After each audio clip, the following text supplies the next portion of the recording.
Ration card की व्यवस्था, स्वामित्व योजना के अंतर्गत जहां पे उनका मकान है ग्रामीण क्षेत्र में, वहां का मालिकाना अधिकार उन्हें उपलब्ध करवाने का कार्य भी किया गया। महिला स्वयंसेवी समूह के माध्यम से भी अनेक कदम उठाए गए, जहां पे महिला स्वयंसेवी समूह अनेक कार्यक्रम कर रहे हैं। आज का यह कार्यक्रम महत्वपूर्ण इसलिए भी है, एक, ये सिलाई की मशीन एक परिवार को आर्थिक स्वावलंबन प्रदान करेगी, और दूसरा, गोरखपुर को रेडीमेड गारमेंट के एक हब के रूप में भी आप विकसित करने में योगदान दे सकते हैं। अगर ये सभी मिलकर के एक समूह, अलग अलग समूहों का गठन करके मार्केट से जुड़ जाएंगे, तो मार्केट से कपड़ा मिला, इन्होंने सिलाई की, प्रति नग के हिसाब से उन्हें पैसा मिलना प्रारंभ हो जाएगा।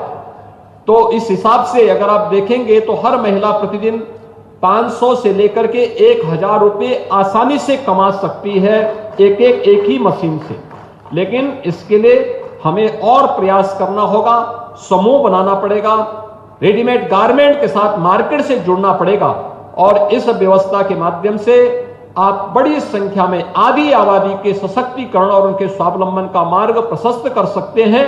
एक अभिनव प्रयास है। मैं जेके समूह को इस कार्य के लिए हृदय से धन्यवाद देता हूं, उनका अभिनंदन करता हूं। दूसरा, आज यहां पर 2 मोबाइल मेडिकल वैन जो हमें आज यहां पर प्राप्त हुई हैं, जिसमें सुश्री पद्मजा जी ने, जो एमडी और सीओ रही हैं एनएसडीएल की, उन्होंने उसके माध्यम से ये मेडिकल वैन राज्य सरकार को उपलब्ध कराई है। और जब ये 2 मेडिकल वैन का प्रस्ताव मेरे सामने आए, तो मैंने उस समय मेरे मन में आया कि वास्तव में ये मेडिकल वैन सभी प्रकार की मेडिकल इक्विपमेंट से लैस है। पूरी सभी प्रकार के मेडिकल की सुविधाएं इस मेडिकल वैन के माध्यम से मिल सकती हैं। उसमें केवल डॉक्टर बैठे, पैरामेडिक्स बैठे, और अगर गांव में जाएं तो गांव के लोगों को गांव के अंदर ही हॉस्पिटल की सभी प्रकार की सुविधाएं उपलब्ध करवा सकते हैं।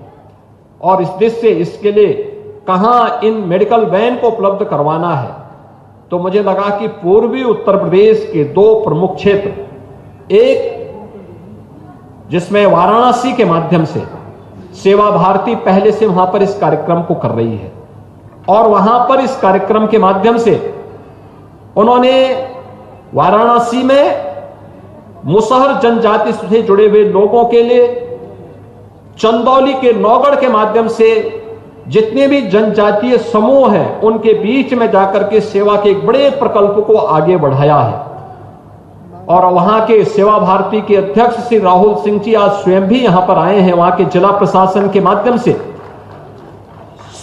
सेवा भारती इस कार्यक्रम को आगे बढ़ाएगी, जो वहां के वनवासियों के बीच में, जनजातीय समुदाय के बीच में इस कार्यक्रम को लेकर के कार्य करेगी। तो ये वाराणसी के लिए वहां के जिला प्रशासन के माध्यम से इस वैन का संचालन वहां पर होगा, जहां पे डॉक्टर, पैरामेडिक्स और अन्य प्रकार की सुविधाओं का संचालन वहां से उपलब्ध करवाया जाएगा। जरूरतमंदों को दवा उपलब्ध करवाना, आवश्यक जांचें करवाना, ये सुविधाएं वहां पर होंगी।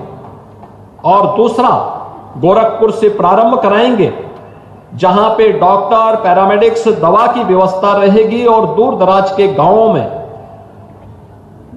मलिन बस्तियों में, बनटांगिया गांवों में, थारू जनजाति से जुड़े हुए गांवों में, मुसर समाज से जुड़े हुए लोगों के गांवों में, भारत नेपाल के सीमावर्ती क्षेत्रों में इस मेडिकल वैन का उपयोग करके यहां पर मेडिकल की स्वास्थ्य सुविधा उन दूर दराज के गांवों में जहां डॉक्टर प्रत्यक्ष पहुंच नहीं पाता है, वहां पर यह मेडिकल वैन एनएसडीएल और एसबीआई के माध्यम से वहां पर पहुंच करके, प्रशासन के सहयोग से वहां पर पहुंच करके उन जरूरतमंदों को ये सुविधाएं उपलब्ध करवाएगी।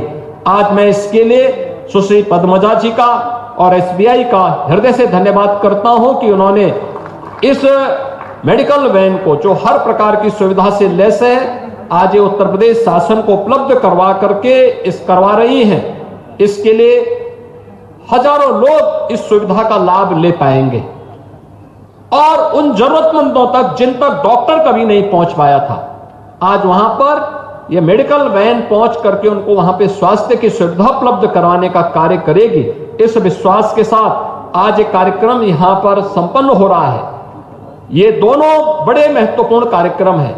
मकर संक्रांति के एक दिन पहले इस कार्यक्रम के साथ जुड़ना एक अभिनव प्रयास है।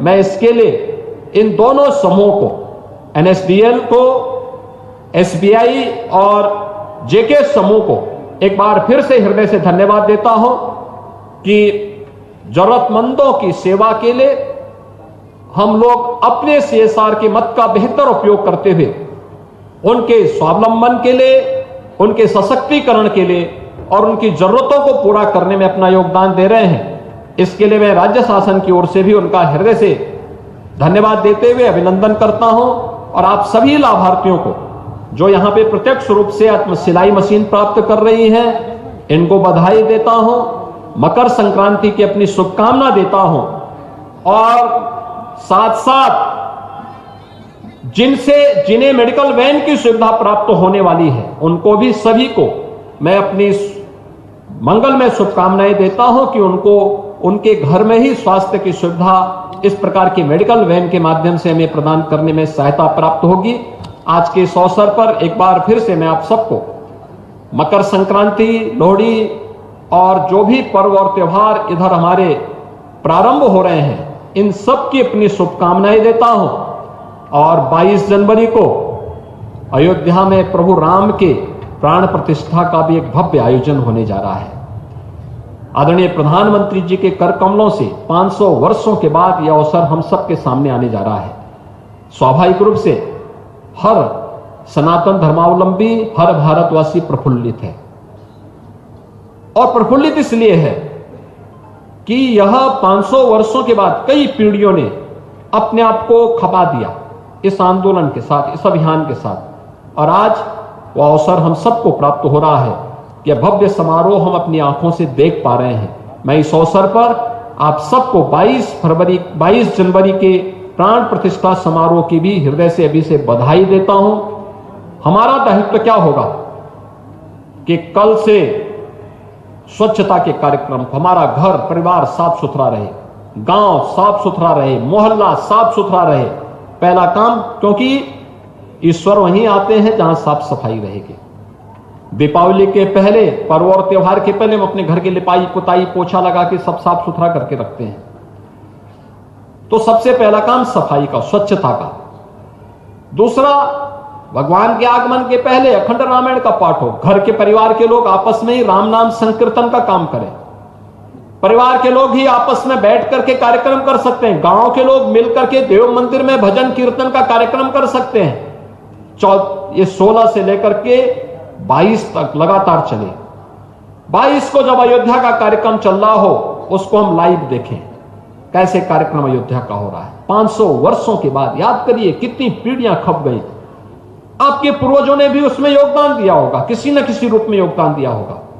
किसी ने भावनाओं से दिया होगा, किसी ने प्रत्यक्ष रूप से दिया होगा, किसी ने चंदे के रूप में दिया होगा, किसी ने किसी रूप में दिया होगा।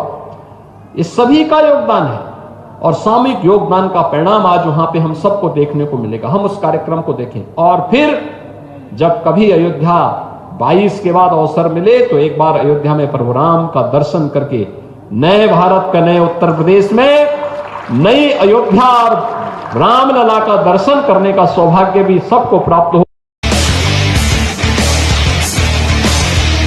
उड़े देश का आम आदमी यशस्वी प्रधानमंत्री श्री नरेंद्र मोदी जी के इस विजन ने regional and international air connectivity को दिए हैं नए आयाम। नए भारत का नया उत्तर प्रदेश बनकर उभरा है सर्वाधिक इंटरनेशनल एयरपोर्ट वाला राज्य। भगवान बुद्ध की तपोभूमि कुश